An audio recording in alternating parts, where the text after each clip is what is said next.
तो आज की कहानी ओशो की कहानियों को हम जानेंगे। ओशो आज से तकरीबन 250 वर्ष पहले की कहानियाँ भी वो लिखा करते थे। और आपके मन में ये सवाल जरूर उठ रहा होगा कि आज से तकरीबन 250 वर्ष पहले की कहानियों को जानकर हम क्या करेंगे। जानना इसलिए है और सुनना इसलिए है क्योंकि उनके लेख और उनकी कहानियों में जो प्रासंगिकता थी वो आज की बातों से बिलोंग करती है।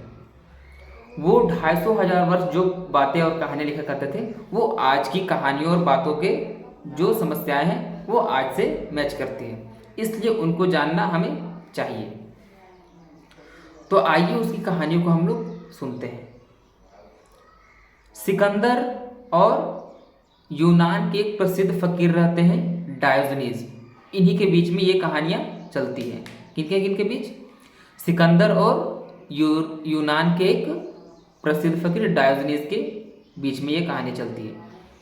सिकंदर जो होता है वो बहुत ही प्रतापी राजा होते हैं और बहुत ही ताकतवर और जाने माने राजा होते हैं। सिकंदर जो अभी तकरीबन 1-2 वर्ष पहले ही उन्होंने कोई युद्ध जीत कर आया था। उनके मन में एक विचार आता है, सिकंदर के मन में, कि यार मैं सबसे मिल चुका हूँ और बहुतों को मैंने युद्ध में परास्त भी किया है। तो यार मैं डायोजनीज का जो नाम सुन रहा हूँ ये मैंने कभी सुना नहीं, सुना है बहुत पहले ही सुना था, इसलिए मैं उनसे मिलने के लिए जाता हूँ। तो वो होता क्या है कि अपनी राजसी ठाट बाट से और सेना, रथ, हाथी सबको लेकर वो कहाँ चला? डायोजनीज से मिलने के लिए यूनान। वो जाता है तो देखता है कि डायोजनीज जो है वो नदी के तट पर वो निर्वस्त्र, बिल्कुल नंगा, वहाँ पर वो धूप का मजा ले रहा था डायोजनीज। सिकंदर वहाँ जाता है तो कहता है कि देखो डायोजनीज, तुमसे मिलने के लिए महान सिकंदर राजा आया है और अथाह संपत्ति का मालिक यहाँ पर आपसे तुमसे मिलने के लिए आया है। डायोजनीज उनकी बातों को सुनकर जोर जोर से हंसने लगते हैं और कहता है कि ये तो कोई पागल जान पड़ता है, और ऐसा वैसा पागल नहीं, ये तो महान पागल जान पड़ता है जो खुद को इतना बड़ाई करता है। वो क्या राजा हो सकता है? अब डायोजनीज कहता है कि तुम बहुत बड़े राजा हो, तुमसे बड़े दरिद्र और गरीब तो मैंने आज तक अपने जीवन में नहीं देखा है। और ये बात सुनकर सिकंदर को लग जाती है। सिकंदर कोई मूर्ख नहीं था, वो बहुत ज्ञानी भी थे वो भी, इसलिए उनकी बातों पर ये चोट लग जाती है, क्योंकि इतनी हंसी में और इतनी मजाक उड़ाई हुई शैली से कहते हैं वो डायोजनीज कि उनके दिल पर लग जाती है। और उनको सच में लगने लगता है सिकंदर को कि यार ये बात तो सच कह रहा है।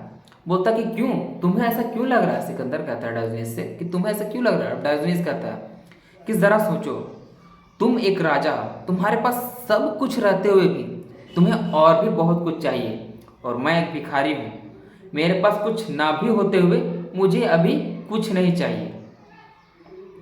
सिकंदर की बात जो है वो लग जाती है कि यार ये बात तो सही कह रहा है, मैं राजा हूँ फिर भी मुझे अभी भी बहुत चीज़ों की लालसा है मन में, और ये भिखारी को तो देखो, तन पर तो कपड़े भी नहीं है फिर भी इसे कुछ चाह नहीं है।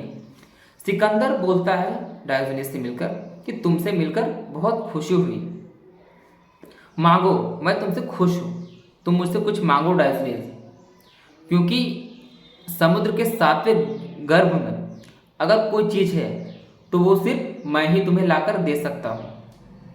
डायोजनीज कहता है मैं तुमसे क्या मांगूँ, मेरे दिल से कुछ मांग उठती ही नहीं है।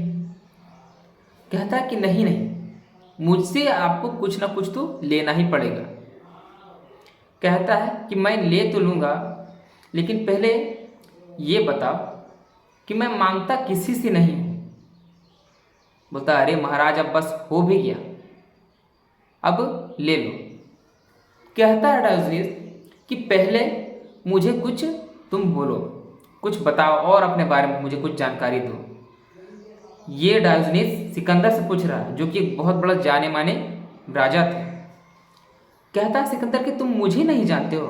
डायोजनीज कहता कि नहीं, आपको तो मैं नहीं जानता हूँ।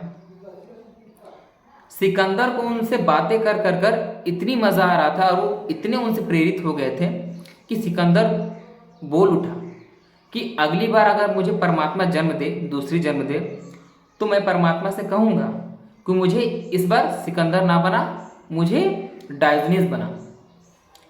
अब डायोजनीस कहता है कि पिछले जन्म का क्या भरोसा, पता नहीं अगले जन्म तुम्हारा हो या ना हो, परमात्मा माने या ना माने, अभी मेरे जैसा बन जा, उतार दो ये राजसी वस्त्र, भेज दो सारे सेने और अभी हमारे पास आ जाओ, हो जा मेरे जैसा निर्वस्त्र और आ जाओ, क्योंकि ये जगह हमारे और तुम्हारे लिए पर्याप्त है, इसलिए आ जाओ हमसे मिल जाओ।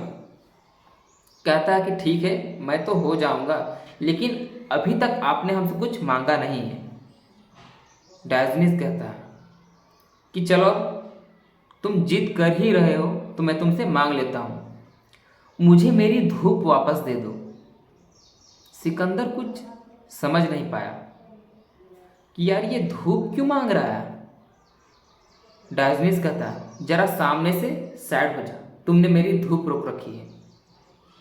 अब इसमें से कहानी यहीं पर समाप्त हो जाती है। अब इसमें से ये देखने वाली बात है कि डायोजनीस, जो कि उनके मन में किसी प्रकार का लालच नहीं है, सिकंदर सब कुछ रहते हुए भी उनके मन में अभी भी लालच है, अभी भी किसी राज्य को वो आक्रमण कर कर जीतना चाहते हैं।